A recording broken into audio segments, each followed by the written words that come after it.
आज के इस कार्यक्रम के मुख्य अतिथि आदरणीय बहन दीदी प्रियंका जी मंच पे पधार चुकी है। मैं गौरा की जनता की ओर से और कांग्रेस पार्टी के सभी सम्मानित साथियों की ओर से आदरणीय दीदी जी का बहुत बहुत स्वागत करता हूं, अभिनंदन करता हूं, वंदन करता हूं। बहुत बहुत धन्यवाद। कृपा करके बैठ जाइए तो दीदी को सुनने का मौका मिलेगा। दीदी का समय अमूल्य है। बैठ जाइए, बीच में बैठ जाइए।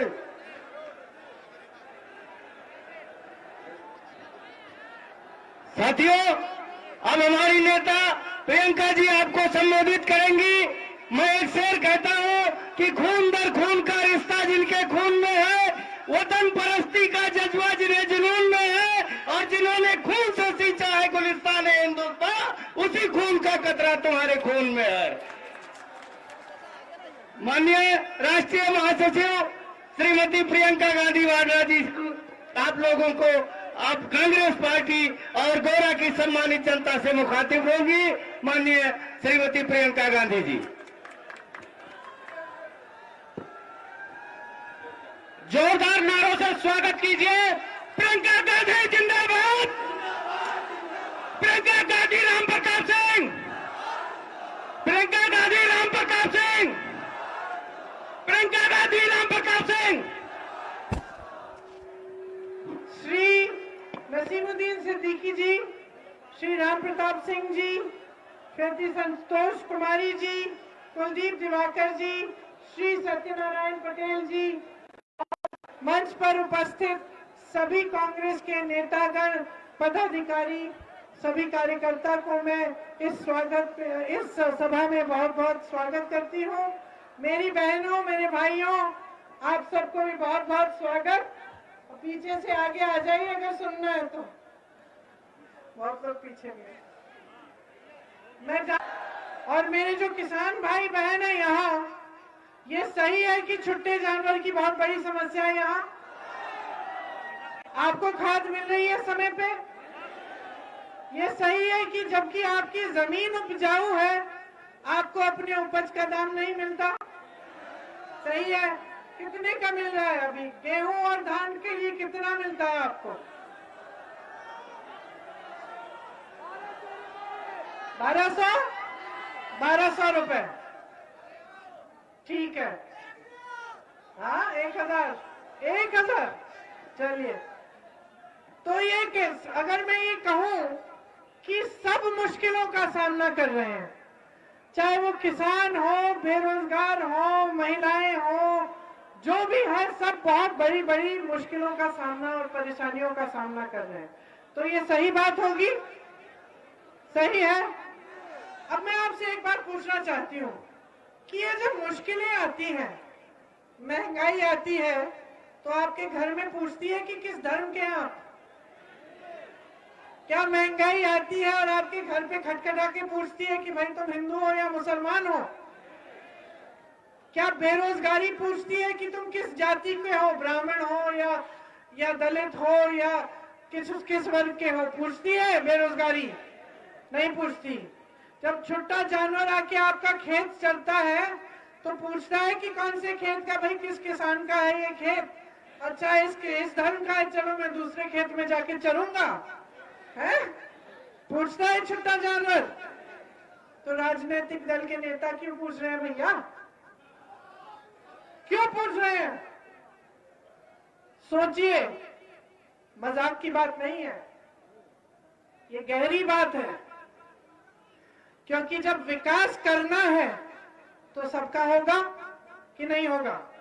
कि एक वर्ग का विकास होगा? हो ही नहीं सकता। सड़क बनाओगे, क्या आप कहोगे कि लो इस धर्म के हो तो ये सड़क मत इस्तेमाल करो, उस धर्म के हो तो ये सड़क तुम्हारे लिए है? नहीं। सड़क बनाओगे तो सबके लिए बनाओगे।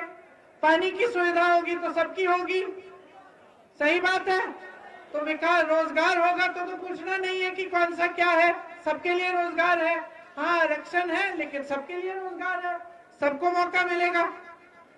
सही बात है कि नहीं? तो राजनीतिक दल और उनके नेता आपके सामने जाति और धर्म की बात क्यों करते हैं? कभी सोचा है कि यूं ही आंख मूंद के दे देते हो वोट धर्म और जाति के आधार पर? मैं एक मोहल्ले में गई, वहां मैंने देखा कोई सड़क नहीं, टूटी फूटी सड़क, पानी नहीं। पूछा बिजली आती है? कहा दीदी नहीं आती। बिल भरते हो? बिल भरते हैं। अच्छा, विधायक कौन है? नाम लिया विधायक का। काम करता है? नहीं करता। वोट दोगे दोबारा? हाँ जी। वाह जी। तो मैंने पूछा क्यों? जी हम तो वोट अपने धर्म के आधार पर दे देते हैं हर बार। यही बात मैंने कहीं और सुनी कि भाई क्यों बार बार वोट दे रहे हो इसको, काम तो कर नहीं रहा है तुम्हारा। जी हम जाति के आधार पर दे देते हैं, हमारी जाति का है, हम सोचते हैं कि इन्हीं को देंगे। तो क्या हो रहा है? आप आंख मूंद के धर्म के आधार पर, जाति के आधार पर ऐसे राजनीतिक दलों को आगे बढ़ा रहे हो जिनके नेता समझ गए हैं भैया कि आपके लिए काम करने की जरूरत ही नहीं है। वो समझ गए हैं कुछ मत करो, 5 साल आराम करो, राज करो, सत्ता में बैठो, सब खुशियां तुम्हारी रहे, तुम ही फूलो फलो। 5 साल बाद मंच पे पहुंच जाना, कोई बड़ी बड़ी घोषणाएं कर देना, साथ साथ कह देना कि भैया धर्म के, हम आपके धर्म की सुरक्षा करेंगे, हम आपकी जाति की सुरक्षा करेंगे, वोट मिल जाएगा। तो काम क्यों करेंगे ये नेता? और आदत किसने डाली है? जनता डाली है। अच्छी आदत है कि बुरी है? अरे घर में अपने बेटे की आदत डाल दो कि कोई काम करने की जरूरत नहीं है, उसको खिलाते पिलाते रहोगे तो निकम्मा होगा कि नहीं? तो जाके बाहर जाके नौकरी ढूंढ के तुम्हारे लिए कमाएगा कि नहीं? नहीं कमाएगा। तो जब इतनी समझदारी अपने परिवार के लिए, इतनी समझदारी अपने बच्चों की परवरिश के लिए, तो अपने विकास के लिए और अपनी राजनीति में इतनी समझदारी क्यों नहीं दिखा रहे हो? ये मेरी शिकायत है आपसे। आपने इन नेताओं को इतनी हिम्मत दे दी है, आपने इन नेताओं को, और ये जो राजनीतिक दल है, बसपा, समाजवादी, भाजपा, इतनी हिम्मत दे दी है आपने इनको कि कुछ नहीं करेंगे, लेकिन मंच पे खड़े होकर आपसे झूठ बोल के, आपसे धर्म के आधार पर, जाति के आधार पर वोट लेके वो फिर से सत्ता में आएंगे। और ये जो आपने आदत डाली है, इससे नुकसान उनका नहीं हो रहा। उनके बेटे अच्छे अच्छे स्कूलों में पढ़ रहे हैं, विदेश चले जाते हैं, वो तो अच्छे अच्छे हवाई जहाजों में घूम रहे हैं। मोदी जी का हवाई जहाज देखो, 8,000 करोड़ का एक हवाई जहाज है। मोदी जी दुनिया घूमते हैं उस हवाई जहाज में। योगी जी के यहाँ देखिए, है तो योगी, लेकिन कितनी बड़ी बड़ी गाड़ियों में घूमते हैं, कितनी बड़ी सिक्योरिटी सुरक्षा लेके घूम रहे हैं। और जब आपकी समस्याएं आती हैं, जब किसान आंदोलन करता है, जब महिलाओं पर अत्याचार होता है, तो सब दुबक के अपने घर में बैठ जाते हैं। कोई नहीं आता आपकी सुनवाई करने। किसान 1 साल से दिल्ली के बॉर्डर पे नरेंद्र मोदी जी के घर के सामने 10 किलोमीटर की दूरी भी नहीं है, खड़ा रहा 1 साल के लिए। 700 किसान शहीद हुआ। कहां थे हमारे प्रधानमंत्री जो पूरी दुनिया घूम सकते हैं, जो 16,000 करोड़ रुपए के दो हवाई जहाज खरीदे हैं, और पूरे गन्ने के बकाए को 14,000 करोड़ रुपए को नहीं दे पा रहे हैं किसानों को? वो प्रधानमंत्री कहां थे? क्यों नहीं आए? जब उनके ही मंत्रिमंडल के मंत्री के बेटे ने 6 किसानों को लखीमपुर खीरी में अपनी जीप के नीचे कुचल डाला, तो वो प्रधानमंत्री और आपके मुख्यमंत्री योगी आदित्यनाथ जी क्यों नहीं गए लखीमपुर खीरी उन परिवारों से मिलने? क्यों कार्रवाई नहीं की उन्होंने उस लड़के पे? बल्कि उसके कुछ ही दिन बाद एक बड़ी सी उन्होंने मीटिंग की लखनऊ में, जहां पे उसी का बाप उनके साथ मंच पे खड़ा रहा। इस्तीफा भी नहीं मांगा उस मंत्री का। कैसे नेता है ये? कौन से धर्म की बात कर रहे हैं? कौन से धर्म की बात कर रहे हैं? छुट्टा जानवर आपके खेत खाए जा रहा है, आपके सामने खड़े होके कहते हैं हमें तो मालूम ही नहीं था। मोदी जी अंतर्यामी, सर्वज्ञानी, हाँ सर्वज्ञानी, कहते हैं ना मोदी जी को सब कुछ पता चल जाता है। मोदी जी को नहीं पता था कि अपने देश के सबसे बड़े प्रदेश में एक एक किसान मर रहा है परेशानी से क्योंकि छुट्टा जानवर उसके खेत खा रहा है। मोदी जी को पता चल जाता है जब रूस के प्रधानमंत्री को कुछ बीमारी होती है, अमेरिका में डोनाल्ड ट्रंप को खांसी आती है, मोदी जी फट से उनको चिट्ठी लिख लेते हैं, फोन कर लेते हैं। और मोदी जी जिनकी केंद्र में सरकार है, जिनकी लखनऊ में प्रदेश में सरकार है, जिनके मुख्यमंत्री जी बैठे हैं, उनको ये नहीं मालूम था। अभी चुनाव आया तो संज्ञान में आया, और चुनाव आया तो संज्ञान में भी आ गया, और आपने इसका समाधान भी निकालने की घोषणा कर दी। 5 सालों से कहा थे भैया, 5 सालों से जब उत्तर प्रदेश में नौजवान अपनी रोजी रोटी नहीं कमा पा रहा है, जब महिलाओं पर अत्याचार हो रहे हैं, जब किसान अपनी रोजी रोटी नहीं कमा पा रहा है, तो आप दिखते नहीं हो। 5 साल बाद जब दुनिया का भ्रमण कर लिया, हर जगह फोटो खिंचा ली, हर प्रधानमंत्री के साथ, हर राष्ट्रपति के साथ, फिर आप पधारते हैं यूपी में चुनाव के समय। आपने 70 लाख नौकरियां देने का वादा किया था, अब आप मंच पे खुद कह रहे हैं कि 4 लाख नौकरी दिलवाई है, तो बाकी कहां गई? आपकी सरकार ने, इस भाजपा की सरकार ने 12 लाख सरकारी पद खाली रखे हुए 5 सालों से। क्या 5 सालों से उनको बेरोजगार नौजवान नहीं दिखे? यूपी में भाई कितने बेरोजगार हो, जरा हाथ उठाओ। ये देखो, इस सभा में होंगे 6,000 7,000 बेरोजगार नौजवान, तो आपको नहीं दिख रहे थे? आपने पद क्यों नहीं भरे? क्यों नहीं भरे? क्योंकि आदत डाल दी है जनता ने, आदत डाल दी है भाई और बहनों, आपने बहुत बड़ा बना दिया है आपने इनको, हद से ज्यादा। और इस राजनीति से सबसे बड़ा नुकसान आपको हो रहा है, आपके प्रदेश को हो रहा है। आपके प्रदेश में, उत्तर प्रदेश में, ये हमारे प्रदेश में इतना हुनर है कि यहां से बंबई, कलकत्ता, दिल्ली में लोग जा रहे हैं, काम कर रहे हैं, अपना हुनर दिखा रहे हैं, कमा रहे हैं। हमारे प्रदेश में, उत्तर प्रदेश में जो खेती है, जो जमीन है, इतनी उपजाऊ है कि यहाँ का किसान बहुत तरक्की कर सकता था, लेकिन आज उसको ना अपने उपज का दाम देते हैं सरकार, ना उसको इस समस्या से छुटकारा दे रहे हैं, बल्कि बड़ी बड़ी बिजली के बिल, बड़ी बड़ी पेट्रोल डीजल के बिल दे रहे हैं। क्यों हो रहा है ये सब? समझ लीजिए। अब मैं बहुत गहरी बात कहने वाली हूं, ध्यान से सुनिए।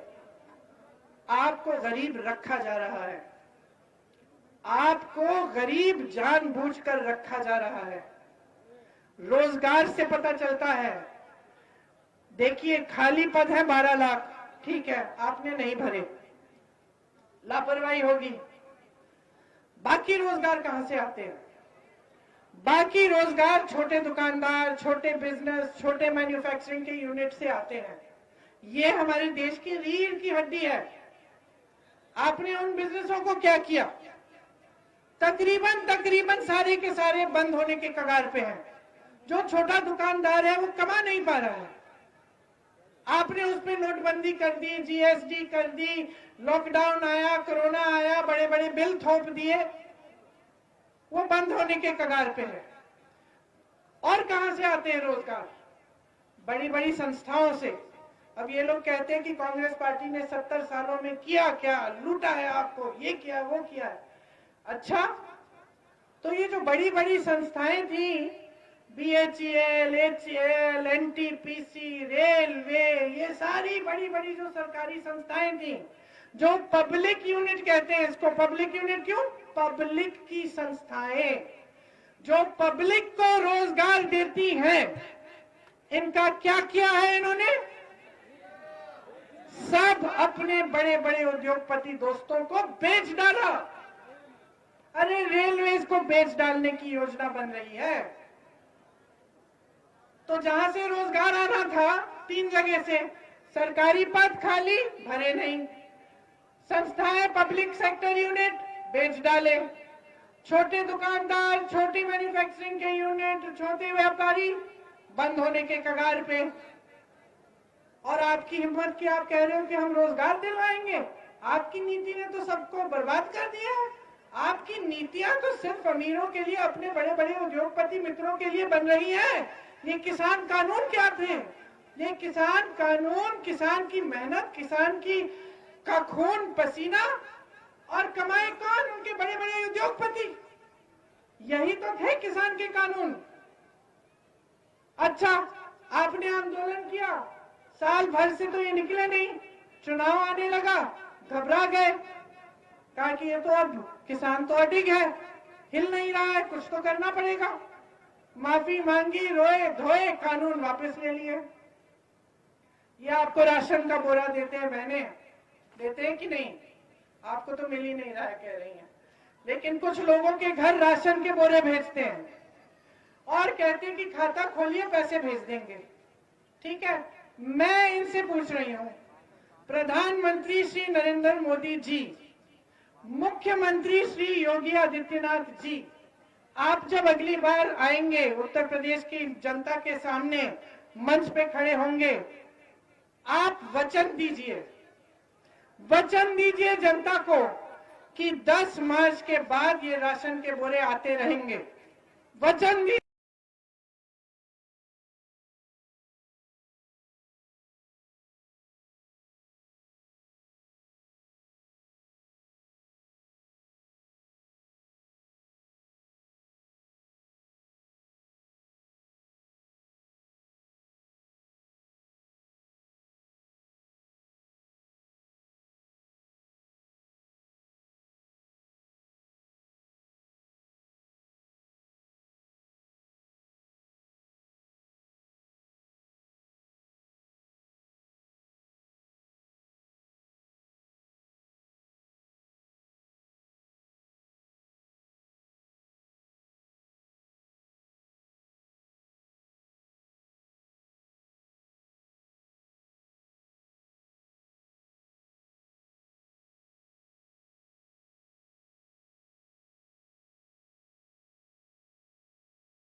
कांग्रेस की सरकार ने इस समस्या को सुलझा दिया है।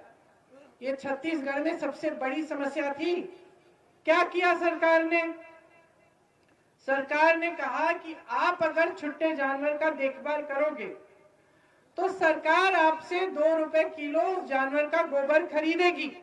अब हंसो आप कि गोबर खरीद के भैया सरकार क्या करेगी, लेकिन सुनिए, सरकार ने गोबर खरीद के स्वयं सहायता समूह में महिलाएं जो काम करती है ना, उनको दिया, उससे खाद बनवाई और फिर वो खाद उन समूह से खरीदी तो महिला का फायदा हुआ।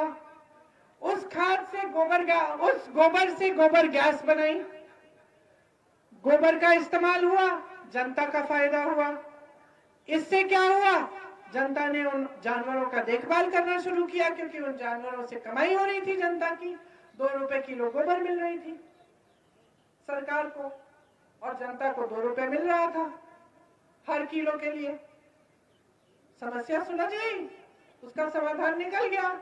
आज छत्तीसगढ़ में जाइए, कहीं छोटा जानवर नहीं दिख रहा है।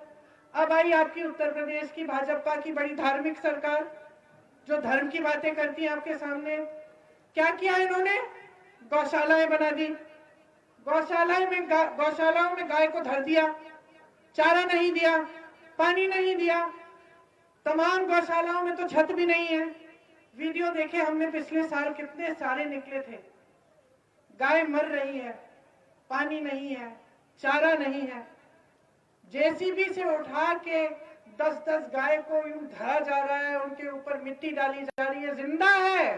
जिंदा है उसको गाड़ा जा रहा है। कुत्ते घूम रहे हैं और गाय को यूं चुग रहे हैं, गाय के घाव को नोच रहे हैं, खा रहे हैं जिंदा गाय को। यह है इनका धर्म, यह है इनका बनावटी धर्म, जिस आधार पर आपसे ये मांग रहे हैं वोट। सबसे बड़ा धर्म नेता का सेवा होता है, यही भगवत गीता में लिखा है। किसी भी पंडित से पूछ लीजिए,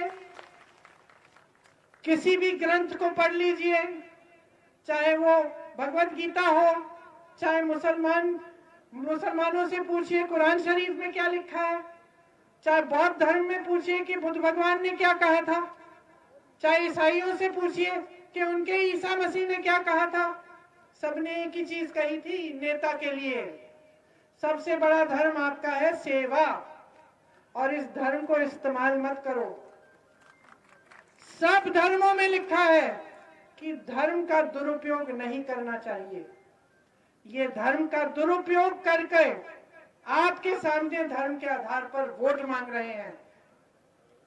समझ लीजिए, आपको गरीब रखने की साजिश है। आपका विकास कभी इस तरह की राजनीति से नहीं होगा। सिर्फ और सिर्फ इनके नेता विकास करते रहेंगे।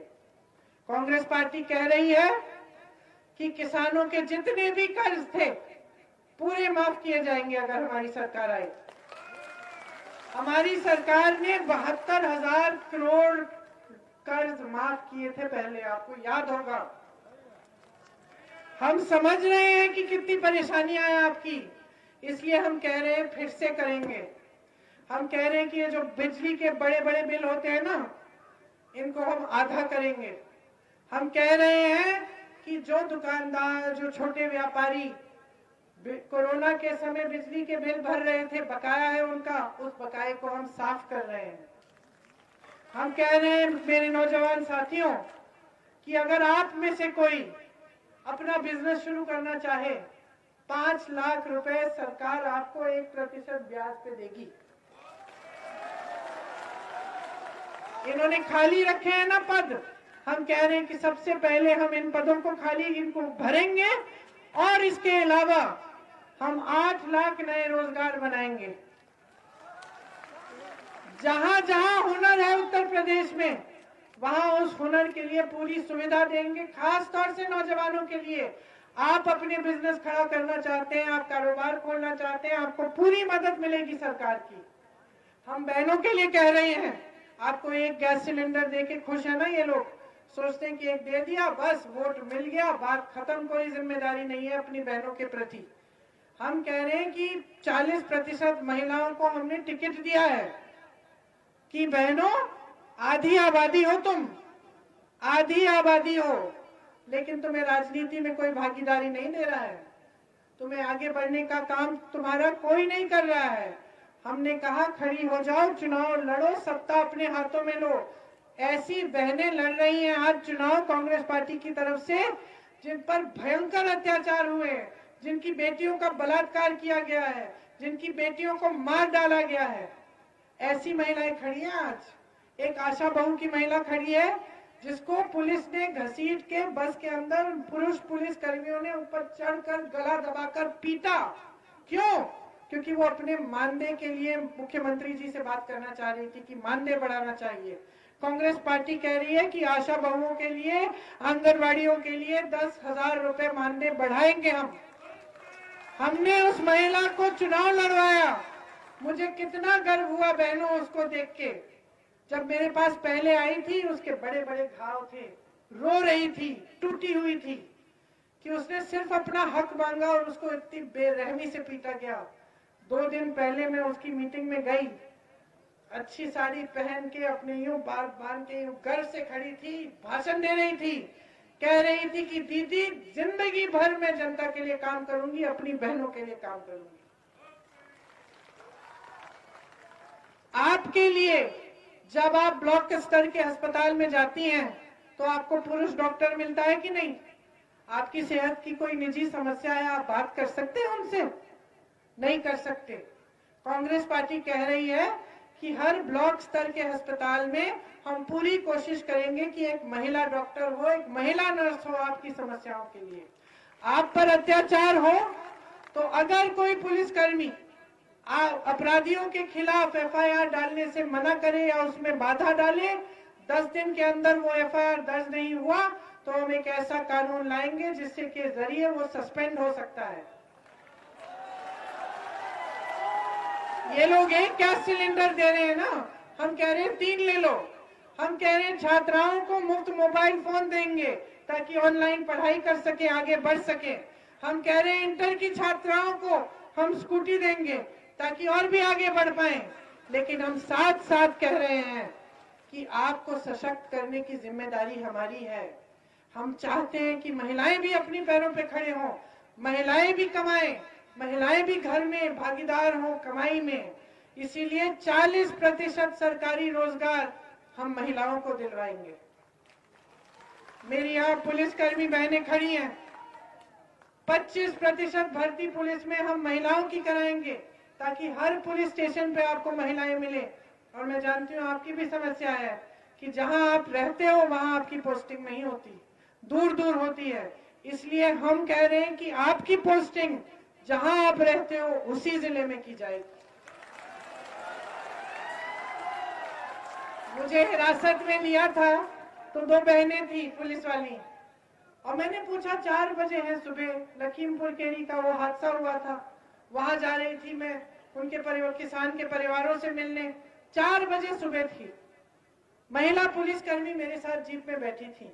और जब मैंने पूछा कि आपकी पोस्ट, आप रहते कहाँ हो, इतनी दूर रह रही थी, 4 बजे सुबह सड़क पे खड़ी हुई थी मुझे हिरासत में लेने के लिए। मैं सोच रही थी कि किन परिस्थितियों में ये बेचारी काम कर रही है, कौन इनकी सुनवाई कर रहा है। उसी तरह से चाहे नौजवान की, चाहे महिलाओं की, चाहे किसान की, चाहे किसी की भी, आज इस प्रदेश में, देश में किसी गरीब की, किसी मिडिल क्लास के इंसान की सुनवाई नहीं है। इन परिस्थितियों को हमें बदलना है और इन परिस्थितियों को बदलने के लिए आप सबको बहुत जागरूक होना पड़ेगा। बहुत हो गया है ये धर्म और जाति के आधार पर राजनीति इस प्रदेश में दशकों से चल रही है और इससे आपका कुछ फायदा नहीं हुआ। अगर आपका फायदा होना था तो देश का सबसे बड़ा प्रदेश, सबसे ज्यादा नौजवान इस प्रदेश में, सबसे ज्यादा हुनर इस प्रदेश में, तो ये देश का सबसे बड़ा, सबसे योग्य प्रदेश आगे क्यों नहीं बढ़ा? ये विकसित क्यों नहीं हुआ? यहाँ के लोग अमीर क्यों नहीं हो रहे हैं, गरीब क्यों होते चले जा रहे हैं? क्योंकि आपके हित में कोई काम नहीं करना चाहता, सिर्फ अपने हित में आपका इस्तेमाल किया जा रहा है। तो ये सब बातें कहने के लिए मैं यहाँ आई अब चुनाव है, सोच समझ के ये वोट डालिए, इसको व्यर्थ मत करिए। ये वोट आपके पक्ष में जाना चाहिए, आपके पक्ष में।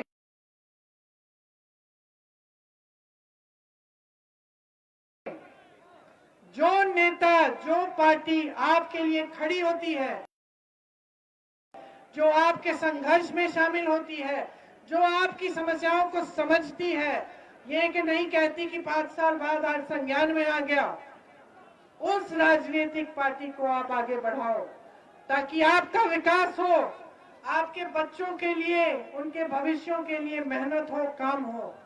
आप मेहनत से बच्चों को बड़ा करते हो, खेती में काम करते हो, अपनी दुकानों में काम करते हो, मजदूरी करते हो, किस लिए?